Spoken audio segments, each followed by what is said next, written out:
Hi, students. This is a little bit different or unusual, but um, just to help you out with your digital learning assignments, I've decided to record myself reading Animal Farm, our next text, over this camera. And so, if you would like to listen to me reading the text, just like we would in class, you can listen to these videos. The camera footage is just going to be me sitting here at my screen, so you can easily cut off the screen and just listen to it in the background or listen to it on a headphones or something. So that way you can have a similar experience to what we'd have in class. So I'm not going to give any more introduction than that. I'm just going to begin reading. Alrighty. Chapter 1.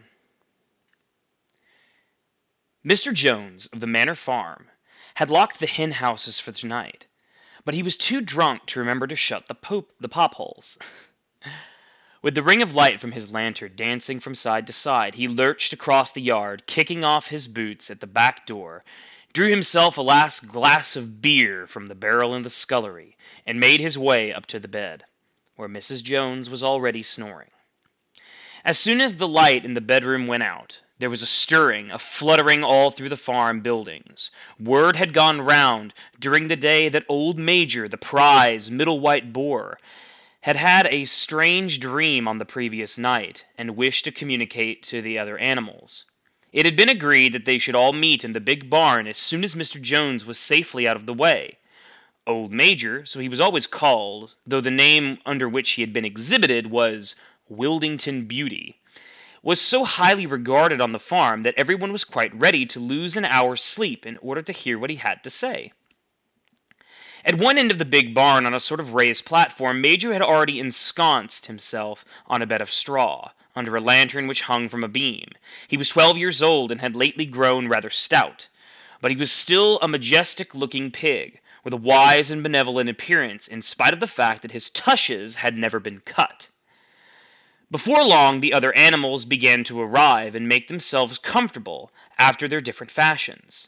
First came the 3 dogs, Bluebell, Jessie, and Pincher, and then the pigs, who settled down in the straw immediately in front of the platform. The hens perched themselves on the window sills, and the pigeons fluttered up to the rafters. The sheep and cows lay down behind the pigs and began to chew the cud. The two cart horses, Boxer and Clover, came in together, walking very slowly, and settling down their very vast hooves, with great care lest there should be some small animal concealed in the straw. Clover was a stout, motherly mare, approaching middle life, who had never quite got her figure back after her 4th foal. Boxer was an enormous beast, nearly 18 hands high, and as strong as any 2 ordinary horses put together.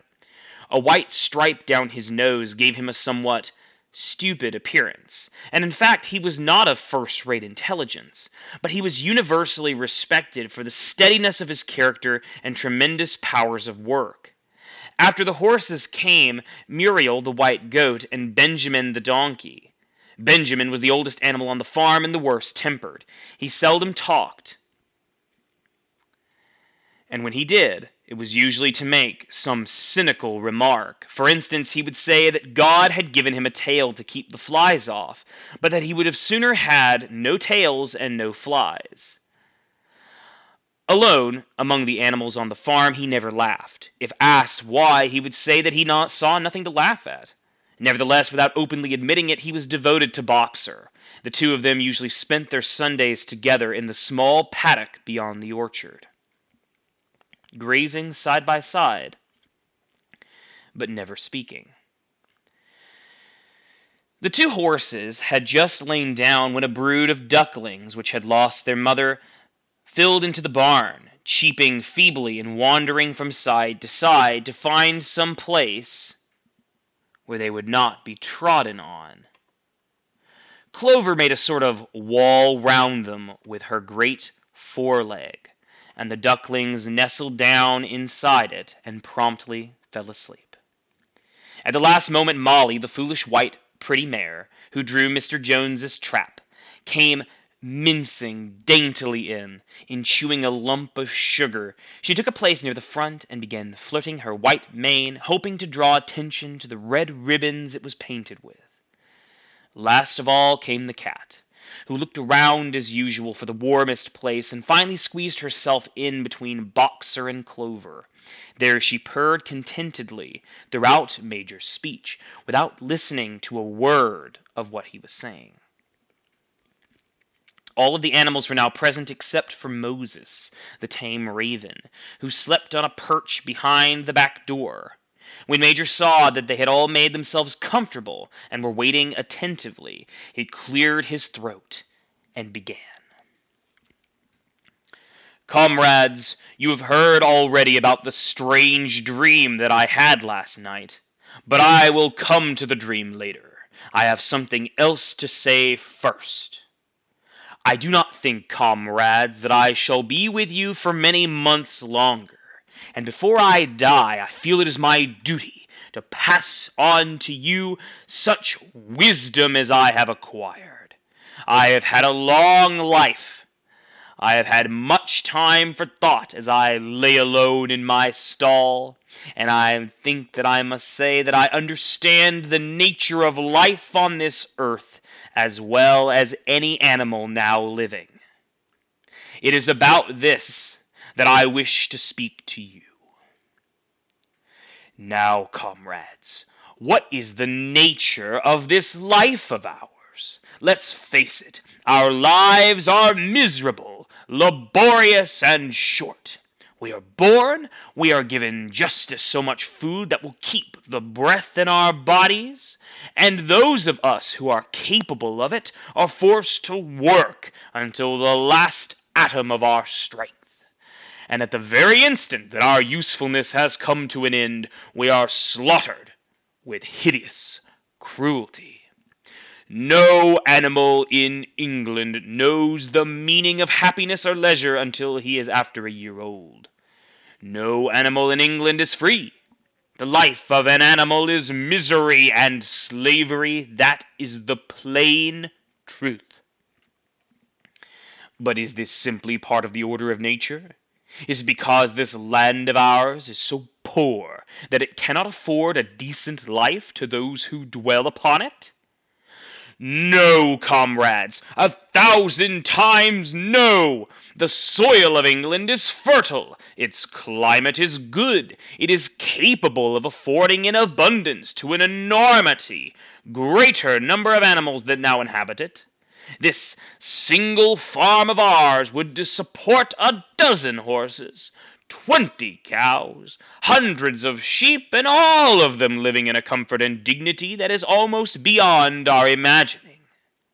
Why, then, do we continue in this miserable condition? Because nearly the whole of the produce of our labor is stolen from us by human beings. There, comrades, is the answer to all of our problems. It is summed up in a single word: man. Man is the only real enemy we have. Remove man from the scene, and the root cause of hunger and overwork is abolished forever. Man is the only creature that consumes without producing. He does not give milk, he does not lay eggs, he is too weak to pull the plow, he cannot run fast enough to catch the rabbits, yet he is the lord of all animals. He sets them to work, he gives back to them the bare minimum that will prevent them from starving, and the rest he keeps for himself. Our labor tills the soil, our dung fertilizes it, and yet there is not one of us that owns more than his bare skin. You cows that I see before me, how many thousands of gallons of milk have you given up during this last year?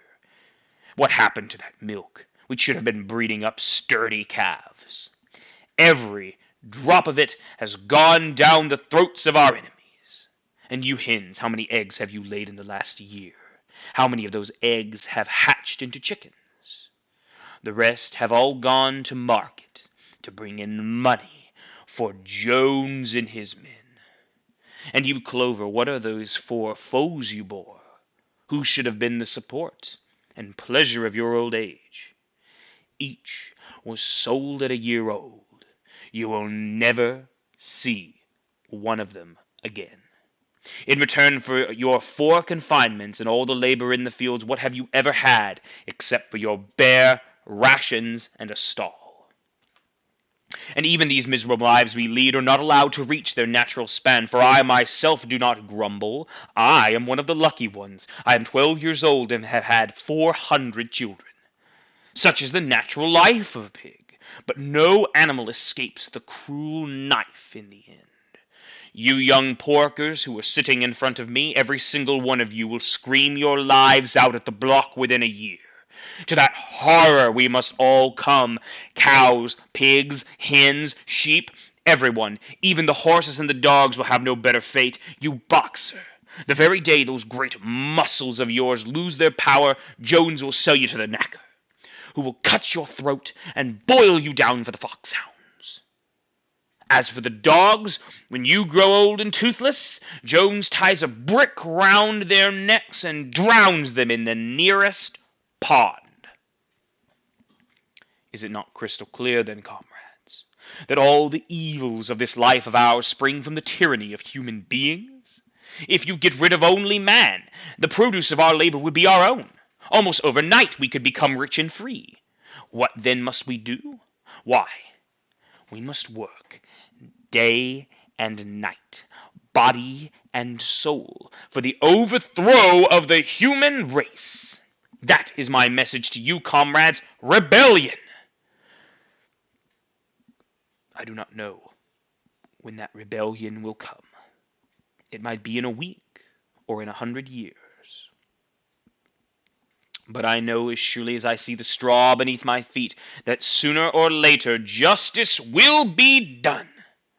Fix your eyes on that, comrades, throughout the short remainder of your lives. And above all, pass this message of mine to those who come after you, so that future generations shall carry on the struggle until it is victorious. And remember, comrades, your resolution must never falter. No argument must lead you astray. Never listen when they tell you that man and animals have a common interest, that the prosperity of the one is the prosperity of the others. It is all lies. Man serves the interest of no creature except himself. And among us animals let there be perfect unity, perfect comradeship in this struggle. All men are enemies, and all animals are comrades. At this moment there was a tremendous uproar. While Major was speaking, 4 large rats had crept out of their holes and were sitting on their hindquarters, listening to him. The dogs had suddenly caught sight of them, and it was only by a swift dash for their holes that the rats saved their lives. Major raised his trotter for silence. "Comrades," he said, "here is a point that must be settled. The wild creatures, such as rats and rabbits, are they our friends or our enemies? Let us put it to the vote. I propose this question to the meeting. Are rats comrades?" The vote was taken at once, and it was agreed by an overwhelming majority that rats were comrades. There were only 4 dissidents, the 3 dogs and the cat, who was afterwards discovered to have voted on both sides. Major continued, "I have little more to say. I merely repeat, remember always your duty of enmity towards man and all his ways. Whatever goes upon 2 legs is an enemy. Whatever goes upon 4 legs or has wings is a friend. And remember that in fighting against man we must not come to resemble him. Even when you have conquered him, do not adopt his vices. No animal must ever live in a house, or sleep in a bed, or wear clothes, or drink alcohol, or smoke tobacco, or touch money, or engage in trade. All the habits of man are evil, and above all, no animal must ever tyrannize over his own kind. Weak or strong, clever or simple, we are all brothers. No animal must ever kill any other animal. All animals are equal. And now, comrades, I will tell you about my dream last night. I describe that dream to you. It was a dream of the earth as it will be when man has vanished. But it reminded me of something that I had long forgotten. Many years ago, when I was a little pig, my mother and the other sows used to sing an old song, of which they knew the tune and the first 3 words. I had known that tune in my infancy, but it had long since passed out of my mind. But last night, however, it came back to me in my dream. What is more, the words of the song also came back. Words, I am certain, were sung by the animals of long ago, and have been lost to memory for generations. I will sing to you that song now, comrades. I am old and my voice is hoarse. But when I have taught you the tune, you can sing it better for yourselves. It is called Beasts of England. Old Major cleared his throat and began to sing. And as he said, his voice was hoarse, but he sang well enough. It was a stirring tune, something between Clementine and La Cucaracha. The words ran, Beasts of England, beasts of Ireland, beasts of every land of clime, hearken to my joyful tidings of the golden future time. Soon or late the day is coming, tyrant man shall be o'erthrown, and the fruitful fields of England shall be trod by beasts alone. Rings shall vanish from our noses, and the harness from our back, bit and spur shall rust forever, cruel whips no more shall crack. Riches more than mine can picture, wheat and barley, oats and hay, clover beans and mangel wurzels shall be ours upon that day. Bright will shine the fields of England, pure shall its waters be, sweeter yet shall blow its breezes on the day that sets us free. For that day we all must labor, though we die before it break. Crows and horses, geese and turkeys, all must toil for freedom's sake. Beasts of England, beasts of Ireland, beasts of every land and clime, hearken well and spread my tidings of the golden future time. The singing of this song threw the animals into the wildest excitement. Almost before Major had reached the end, they had begun singing it for themselves. Even the stupidest creatures among them had already picked up the tune and a few of the words, and as for the clever ones, such as the pigs and dogs, they had the entire song by heart within a few minutes. And then, after a few preliminary tries, the whole farm burst out into Beasts of England in tremendous unison.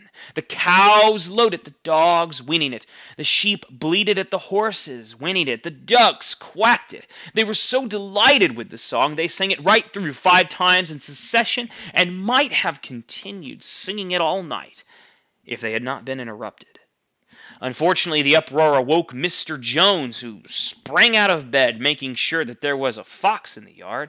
He seized the gun, which always stood in the corner of the bedroom, and let fly a charge of number 6 shot into the darkness. The pellets buried themselves into the wall of the barn, and the meeting broke up hurriedly.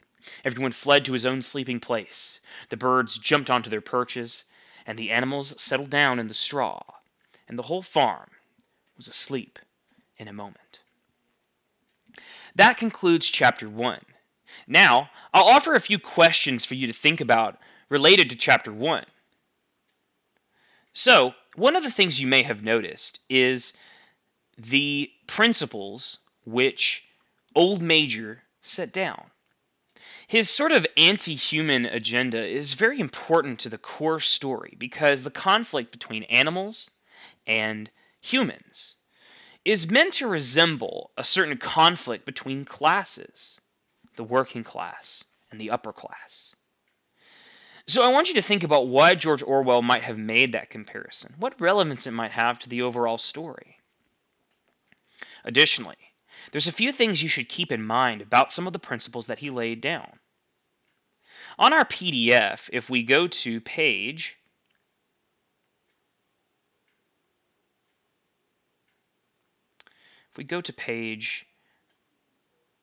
3 here.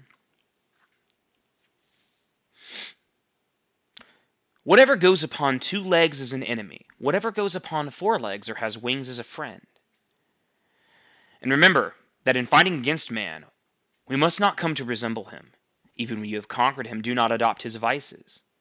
No animal must ever live in a house, or sleep in a bed, or wear clothes, or drink alcohol, or smoke tobacco, or touch money, or engage in trade. All the habits of man are evil, and above all, no animal must ever tyrannize over his own kind. Weak or strong, clever or simple, we are all brothers. No animal must ever kill any other animal. All animals are equal. This paragraph is very important to keeping in mind as we continue reading. Do the animals keep in mind Old Major's principles as they work towards the revolution? And Beasts of England. What role do you think that Beasts of England has in spurring on the revolution? Is it motivating? Is it inspiring? Or does it serve another purpose? Anyway, those are just some simple questions to keep in mind. I hope you enjoyed this reading. Stay tuned for Chapter 2.